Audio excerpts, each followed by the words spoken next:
नमस्कार दोस्तों। मैं निर्भय सिंह आपका जीएस ट्यूब में स्वागत करता हूं। और आज हम लोग थोड़ा सा फिर से देख लेते हैं अपना पाठ्यक्रम बार बार देखना इसलिए ज़रूरी होता है कि आप सही रास्ते चल रहे हैं या नहीं। ठीक है।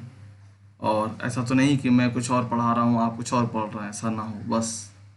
तो सिंधु घाटी सभ्यता पूरा लिखा हम लोगों ने पढ़ा, वैदिक संस्कृति हम लोगों ने पढ़ा, गौतम बुद्ध जीवनी शिक्षा हम लोग पढ़ चुके, महावीर स्वामी जीवनी शिक्षा हम लोग पढ़ चुके, सम्राट अशोक अशोक हम लोग पढ़ चुके। अब अशोक में यहाँ पर मौर्यों का प्रशासन हम लोग नहीं पढ़ेंगे, ठीक है, क्योंकि प्रशासन जैसी चीज़ यहाँ लिखी नहीं है। और गुप्त वंश में भी समुद्रगुप्त और चंद्रगुप्त द्वितीय लिखा है। तो यहाँ पर पढ़ाई से तो हम लोग करेंगे ही, लेकिन सिलेबस पे थोड़ा सा चर्चा जरूरी है, वो ज़रा सा देख लीजिए आप लोग, क्योंकि इस तरीके से आप मैं अगर नहीं बता दिखाऊंगा सिलेबस तो आपको लगेगा जैसे कि मैंने पढ़ाया नहीं है जानबूझ के, ऐसा नहीं है। तो चलिए ज़रा सा समझ लीजिए। देखिए, ये ठीक है कि अशोक मैंने आपको बता दिया, लेकिन अशोक में के आगे थोड़ा सी चीज़ें देख लीजिए। एक कुछ शब्द ऐसे हैं जो आपको पढ़ने ही होते, जानकारी चाहिए ही होती। जैसे कि मैंने आपको बताया था कि अर्थशास्त्र किसके लेखक कौन है, चाणक्य। भले सिलेबस में नहीं लिखा लेकिन आपको मालूम होना चाहिए। इंडिका किसने लिखी है, मैगस्थनीज ने। भले सिलेबस में नहीं लिखा चंद्रगुप्त मौर्य, लेकिन आपको मालूम होना चाहिए। इसी तरीके से अशोक में भी थोड़ा सा आगे देखिएगा। अशोक में एक शब्द मिलता है सीता। सीता क्या है, तो ये राजकीय भूमि है, सरकारी भूमि है, राजकीय भूमि। ठीक है। फिर अदेव मात्रक, अदेव मात्रक ये बिना सिंचाई के अच्छी फसल वाली भूमि है, बिना सिंचाई अच्छी फसल वाली भूमि। ठीक है। रूपा जीवा, ठीक है, रूपा जीवा ये वो महिलाएं थी जो स्वतंत्र रूप से वैश्यावृत्ति करती थी। स्वतंत्र वैश्यावृत्ति करने वाली महिलाएं। स्वतंत्र का क्या मतलब, स्वतंत्र का इसलिए कि राज्य के अधीन एक विभाग होता था गणिका अध्यक्ष वाला। उसमें गणिका मतलब ये जो वैश्यावृत्ति है वो सरकार या कहें कि मौर्य प्रशासन उस समय जो उसके अंतर्गत एक विभाग था गणिकाध्यक्ष जिसका प्रमुख था। ठीक है। तो जो राज्य के अधीन थी वो गणिका कहला रही हैं, जो स्वतंत्र रूप से कह हैं वो रूपा जीवा कहला रही हैं। ठीक है। अच्छा, एक आता है गूढ़ पुरुष। गूढ़ पुरुष मौर्य में कौन कहलाया, तो वो गुप्तचर है, वो गूढ़ पुरुष कहलाए, गुप्तचर जो है। ठीक है। फिर एक आपको शब्द जानना चाहिए, वो ये पण। पण क्या है, पण मौर्यों की मुद्रा का नाम है। पण मौर्यों की जो मुद्रा है उसको क्या बोला गया, पण। ठीक है। पन कह ले, पण कह ले, जो भी आप समझ रहे हो वो आप कह ले, पण। ठीक। और इसके आगे जो हम लोगों को चर्चा खास तौर पे करनी है वो ये कि मौर्य साम्राज्य के जो अंतिम शासक थे बृहद्रथ, बृहद्रथ इनकी हत्या इनके सेनापति पुष्यमित्र शुंग ने की। पुष्यमित्र शुंग, और शुंग वंश की नींव डाली, शुंग वंश की नींव डाली। अब ध्यान से सुनिएगा, ये अगर आप भारत समझें, समझें क्या, समझना ही होगा भाई, उसी की तरह लग रहा है। ठीक है। तो जो मौर्य साम्राज्य है आप देखते हैं कि उस समय मौर्य साम्राज्य बहुत दूर तक था, लेकिन इसी शुंग वंश के काल में, शुंग वंश के काल में विदेशी आक्रमण हुए हैं। जब आप कोई भी किताब खरीदेंगे, वनडे एग्जाम की खरीदें, कोई सिविल की खरीदें, कुछ भी खरीदें, आपको कुछ राजवंश मिलेंगे, शक, पहलव, कुषाण। ठीक है। ये विदेशी जनजातियां हैं, ये विदेशी हैं। और यहाँ पर आपको एक राजवंश और मिलेगा भारतीय, वो सातवाहन। यहाँ पर मिलेगा सातवाहन। ठीक, सातवाहन मिलेगा। लेकिन आपको बता दूं, सिलेबस मैंने कि जैसा कि आपको अभी दिखाया है पहले ही, फिर दिखा भी दूंगा, ये हम लोग के सिलेबस का हिस्सा नहीं है। इतिहास में इसको आप मौर्योत्तर काल के नाम से भी जानते हैं। इसमें शुंग है, शातवाहन और ये कुछ विदेशी हैं। लेकिन ये हमारे सिलेबस का हिस्सा नहीं है। एक बार फिर से नज़र डालिए जरा सा, ये हमारे सिलेबस का हिस्सा नहीं। आप ये नहीं सोचेंगे कि सर ने स्किप कर दिया, मैंने स्किप नहीं किया, सिलेबस में ही नहीं है। ठीक है, तो हम लोग सीधे चलेंगे गुप्त वंश में। तो मौर्यों और गुप्त के बीच में जो कालखंड है मौर्योत्तर वाला, जिसमें शक, कुषाण, पहलव और शुंग, शातवाहन है, वो हम लोग का सिलेबस का हिस्सा नहीं है। ध्यान दीजिएगा, सिलेबस का हिस्सा नहीं है। इसीलिए मैंने सिलेबस भी आपके सामने यहाँ कर दिया है, ताकि आपको ये ना लगे कि मैंने कुछ गायब किया है। तो मैंने भाई कुछ नहीं गायब किया है। ठीक है, ये देख लीजिए। ठीक, अब चलते हैं। तो ये हम लोग को नहीं पढ़ना है, लेकिन क्रम कुछ ऐसा है कि आपको पहली बात तो ये मौर्यों के अंतिम राजा कौन थे, वृहद्रथ, ये इंपॉर्टेंट है। अब मौर्य सिलेबस में है मान लीजिए, तो अंतिम राजा, पहला राजा तो जानना ही चाहिए। उसकी हत्या किसने की, चंद्रगुप्त, सॉरी, पुष्यमित्र शुंग ने। तो पुष्यमित्र भी इंपॉर्टेंट हो जाता है। ये मत सोचिएगा कि शुंग राजवंश सिलेबस में नहीं तो हम क्यों पढ़ें, नहीं, ये मौर्य है, मौर्य के अंतिम जो शासक हैं वो आपको जानना चाहिए। बहुत चीज़ें अभी सिलेबस में नहीं है, लेकिन आपको देखेंगे कि वो पूछा जाएगा, तो जरा सा वो देख लीजिए आप। मौर्यों के जो मौर्योत्तर काल के बाद जो आपको पढ़ना होता है वो है गुप्त राजवंश। क्या है, गुप्त वंश, जो कि आपके सिलेबस में है। चलिए जरा सा गुप्त वंश को देख लीजिए। गुप्त वंश के जो संस्थापक हैं, संस्थापक, ठीक, वो श्रीगुप्त साहब हैं, श्रीगुप्त। ठीक, क्योंकि मैं साफ से लिख दूं इसको जरा सा, श्रीगुप्त। ठीक, श्रीगुप्त के बाद उनके बेटे घटोत्कच गद्दी पर बैठे, घटोत्कच। इसके बाद बैठे चंद्रगुप्त प्रथम, फर्स्ट। ठीक, 319 ईसा पूर्व में, सॉरी ईस्वी में, ईसा पूर्व नहीं, ईस्वी में। ठीक है, और 319 ईस्वी में, ये हमारे सिलेबस में नहीं है, फिर भी ध्यान दीजिएगा। गुप्त संवत किसने चलाया, तो चंद्रगुप्त प्रथम ने 319 ईस्वी में जब गद्दी पर बैठा तो उसने गुप्त संवत चलाया। अब आपके सिलेबस में मालूम है क्या है, आपके सिलेबस में समुद्रगुप्त और चंद्रगुप्त द्वितीय है। अब आपसे लिख दिया गुप्त संवत किसने चलाया, समुद्रगुप्त, चंद्रगुप्त द्वितीय, चंद्रगुप्त प्रथम। तो आप चंद्रगुप्त प्रथम पे ध्यान भी नहीं देंगे, मालूम है आप। तो ध्यान दीजिए यहाँ पर कि ये इंपॉर्टेंट है। और क्या इंपॉर्टेंट है, इनको वास्तविक संस्थापक माना जाता है, वास्तविक संस्थापक। ठीक, इससे ज्यादा नहीं आप ध्यान दीजिए, लेकिन हाँ कुछ बेसिक तो याद रखिए। अब जैसे ही गुप्त संवत आप पढ़ते हो, एक चीज और आप ध्यान दो, भले सिलेबस में वो नहीं है, शक संवत का प्रारंभ कब से है, तो 78 ईस्वी। अब ये मत सोचना कि ये तो सिलेबस का हिस्सा नहीं है, सिलेबस का हिस्सा नहीं है, लेकिन सामान्य जानकारी का तो हिस्सा है। आप कोई भी कैलेंडर देखते हैं, शक संवत, विक्रम संवत लिखा होता है, सामान्य जानकारी का तो है विषय, तो आप उसको जरूर ध्यान देंगे। विक्रम संवत 57 ईस्वी पूर्व, ध्यान दीजिएगा, ईस्वी पूर्व। 78 ईस्वी शक संवत, विक्रम संवत 57 ईस्वी पूर्व, गुप्त संवत ये 319 ईस्वी पूर्व। अब चंद्रगुप्त प्रथम के बाद गद्दी पर कौन बैठा, तो आपके समुद्रगुप्त साहब।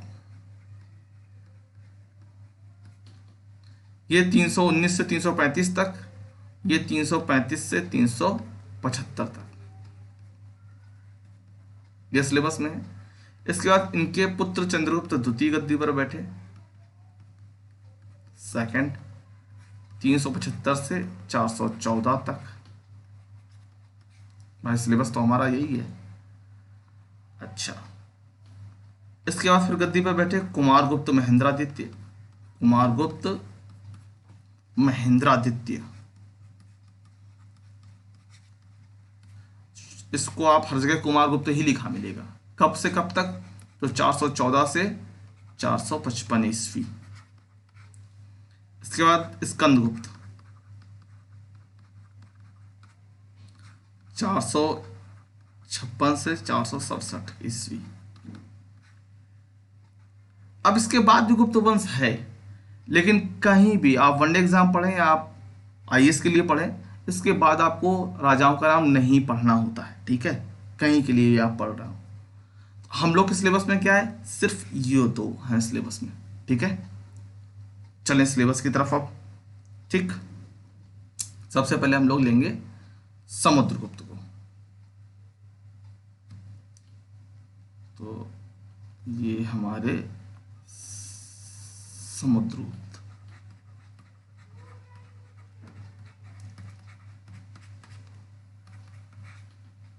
समुद्रगुप्त 335 से 375 ईस्वी तक गद्दी पर रहे।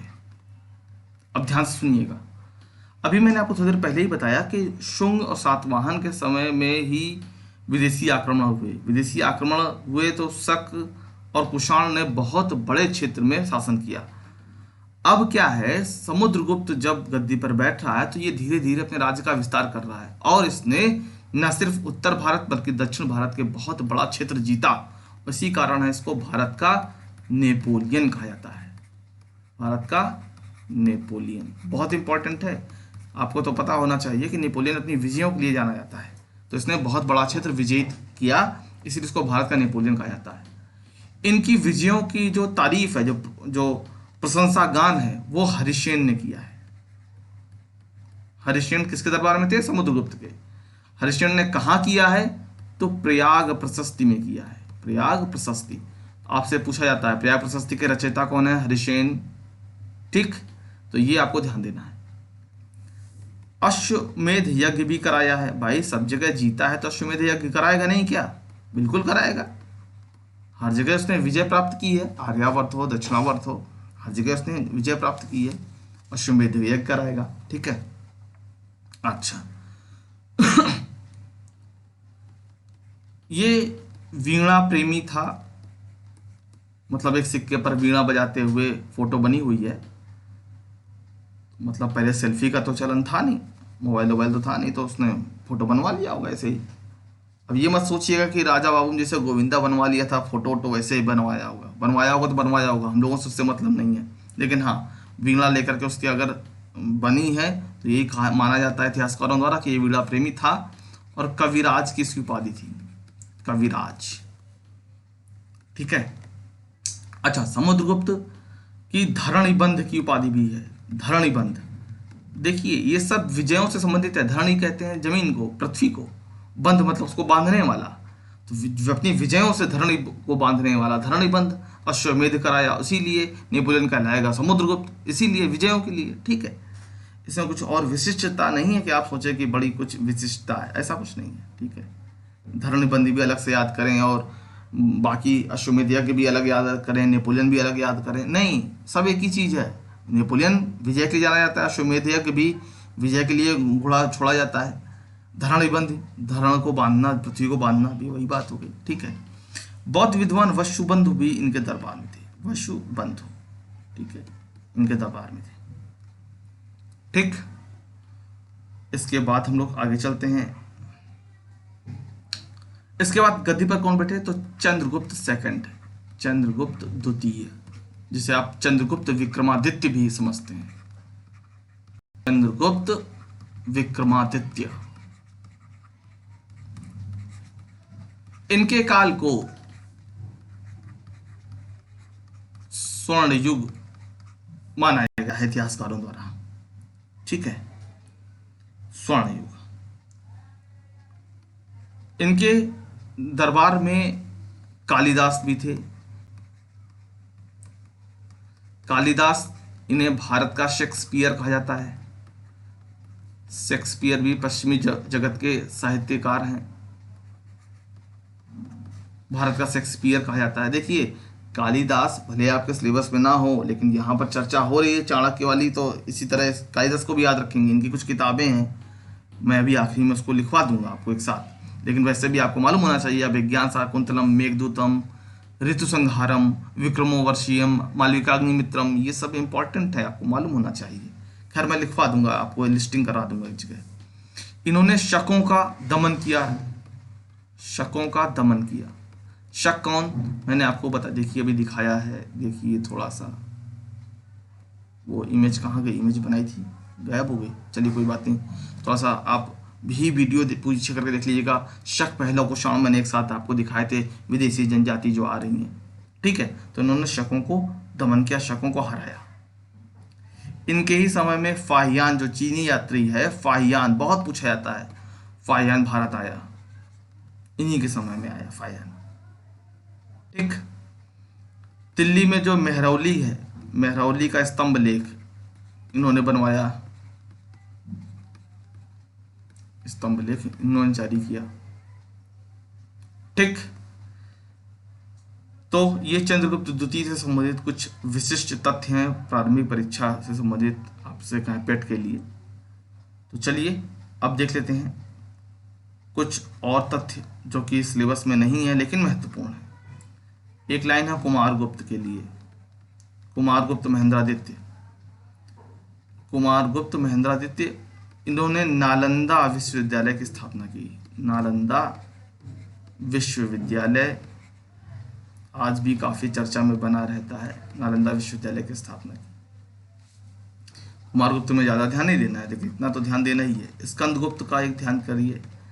स्कंदगुप्त के समय में पश्चिमी एशिया की जो जनजाति है जिन्हें हूण कहते हैं, तो हूणों का आक्रमण हुआ स्कंदगुप्त के समय में। अब ये सोच करके आप इसके मत कीजिएगा कि ये तो सर सिलेबस में ही नहीं है, क्यों बता रहे हैं आप। अरे भाई आपको नहीं पढ़ना है, नहीं याद करना, मत कीजिएगा, ठीक है।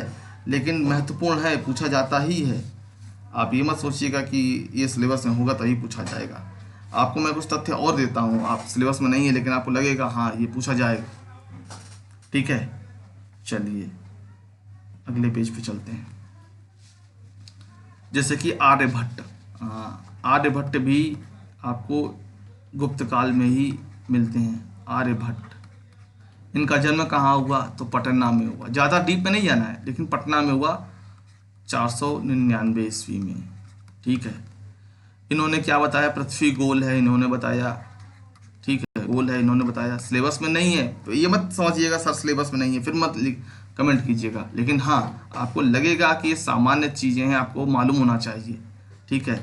इन्होंने ही पाई का मान बताया, पाई आर स्क्वायर में जो पाई लगता है वो वाला पाई, ठीक है। इन्होंने ही ग्रह का वैज्ञानिक जो राहु केतु पहले माना जाता था, आज भी माना जाता है धार्मिक दृष्टिकोण से, लेकिन इसका वैज्ञानिक कारण बताया कि बीच में जब पृथ्वी आ जाती है या बीच में चंद्रमा आ जाता है तब वो कारण होता है, ठीक है। अपनी पृथ्वी अपनी धुरी पर घूमती है, ये आर्यभट्ट ने बताया, ठीक है। तो ये ध्यान दीजिएगा। इसके अलावा मैंने कहा था कालिदास की कुछ रचनाएं आपको मालूम होनी चाहिए, तो कालिदास की रचनाएं लिख लीजिए। मेघदूत, या कहीं मेघदूतम लिखा हो तो कोई अंतर नहीं है। मेघदूत हिंदी है, मेघदूतम संस्कृत है। मेघदूतम या ऋतु संहारम, ऋतु संहारम। मालविका मित्रम, कुमार संभवम, संभवम। मालविका अग्निमित्रम, मालविका अग्निमित्रम। अभिज्ञान शाकुंतलम, शाकुंतलम, ठीक है। तो ये सब थोड़ा सा याद रखेंगे तो बढ़िया रहेगा, पूछा जा सकता है, ठीक है। इसी समय गुप्त काल में पंचतंत्र किताब लिखी गई। पंचतंत्र बहुत फेमस है, इस पे बहुत सारे टीवी धारावाहिक भी बने हैं। पंचतंत्र के लेखक कौन है, तो विष्णु शर्मा, ठीक है। और बस इतना ही आपके लिए पर्याप्त होगा मुझे लगता है। ज़्यादा बस पंचतंत्र पढ़ लिया, कालिदास पढ़ लिया, आर्यभट्ट पढ़ लिया, ठीक है, पर्याप्त है। कुछ देख लूँ, कुछ छूट तो नहीं रहा, नहीं, ठीक है। तो बाकी अगर सिलेबस में सिर्फ इतना दिया है, समुद्रगुप्त और चंद्रगुप्त द्वितीय, तो मुझे लगता है कि हम लोगों ने पर्याप्त रूप से उसको देख लिया है। थोड़ा सा बढ़ के ही देखा है, घटा के नहीं देखा है। लेकिन आर्यभट्ट को ध्यान रखिएगा, कालिदास की जो रचनाएं हैं, जो पंचतंत्र है वो ध्यान रखिएगा। किताबें तो बहुत सारी हैं लेकिन सब नहीं देखना हम लोगों को, ठीक है। तो ये चीज़ें थोड़ा सा ध्यान दीजिएगा, ठीक है। आपको वीडियो कैसा लगा जरूर बताइएगा। वीडियो को लाइक कीजिएगा, शेयर कीजिएगा और सब्सक्राइब कीजिएगा। चैनल अभी तक सब्सक्राइब नहीं किया है तो कोई प्रॉब्लम है तो कमेंट बॉक्स में पूछ सकते हैं। इस वीडियो को यहीं पे विराम देता हूँ, मिलते हैं अगले वीडियो में।